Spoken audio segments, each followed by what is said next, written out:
Патрульное судно Шри-Ланки было на грани возвращения в порт, когда опытные моряки заметили нечто странное, заставившее их воскликнуть от изумления. Это удивительное происшествие случилось в Бенгальском заливе в летние месяцы.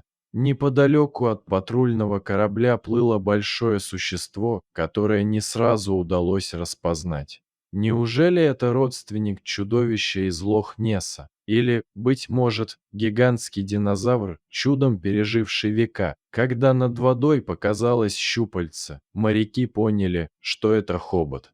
Недалеко плыл взрослый слон, и его туловище находилось под водой, за исключением верхней части спины. Единственная видимая часть тела — хобот, который периодически поднимался над водой, чтобы гигант мог дышать. Когда судно приблизилось, моряки увидели, что слон буквально выбивается из сил. Времени оставалось немного. Цейлонские слоны считаются небольшими в сравнении с другими. Если местный слон достигает 3,5 метров и весит 2,5 тонн, то его африканский сородич весит больше на тонну и выше на целый метр. Но даже относительно небольшого цейлонского слона сложно представить в плавании. Он может двигаться в воде, держать тело и голову под поверхностью, или держать спину и голову над водой, дыша через хобот, как дайвер через трубку. Но, в отличие от дайвера, он не приспособлен для ныряния.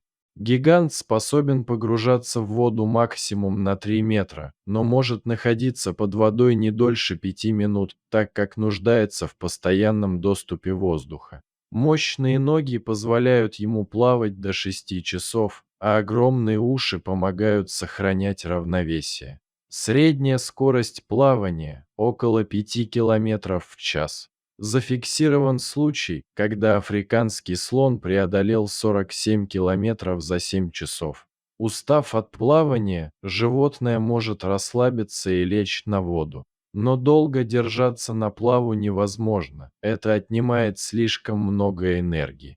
Для чего слоны плавают? Иногда они выбирают короткий путь через реку или озеро, чтобы добраться до пищи или отдохнуть в тени. Они любят плескаться в воде, обдавая друг друга фонтанами, получая от этого огромное удовольствие. Но нашему слону в Бенгальском заливе было далеко не комфортно. Матросы заметили, что он плывет из последних сил. Помочь гиганту добраться до суши было непростой задачей, особенно учитывая, что он находился в 16 километрах от берега. Сначала была дана команда направить судно к берегу. Об этом сообщили на сушу, и в спасательной операции приняли участие водолазы ВМФ и сотрудники Департамента по защите дикой природы. Слона попытались обвязать канатами, чтобы поднять на судно. Это оказалось не только сложно, но и опасно, так как гигант мог случайно задеть водолаза бивнем. Но было видно, что измученное животное благодарно за помощь. К сожалению, поднять его не удалось. После обсуждения было решено буксировать слона за кораблем, поддерживая его канатами. Процессия направилась к берегу. Была сложность в том, что слон плыл неравномерно, то замедляясь, то ускоряясь, что каждый водитель, который хоть раз буксировал машину, может понять. В какой-то момент слон исчез под водой, и спасатели испугались, что он погиб.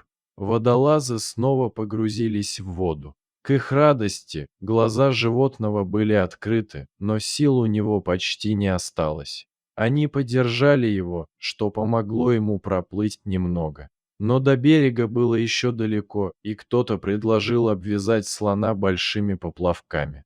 Теперь множество буев поддерживали его, а буксир медленно тянул вперед, сохраняя силы животного. Операция длилась уже несколько часов.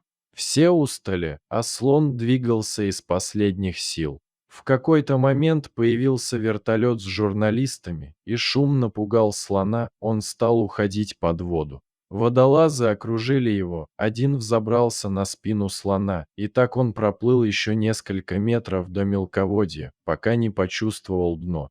12-часовая операция завершилась. Теперь возник вопрос, как слон оказался так далеко в море. Специалисты предполагают, что слон попал в сильное течение при переходе лагуны Кокилай, и его унесло в море. Ветеринары погрузили гиганта в фургон и отвезли в питомник для осмотра и восстановления. Люди радовались, что спасли животное, и назвали его Удхар, что значит «спасенный».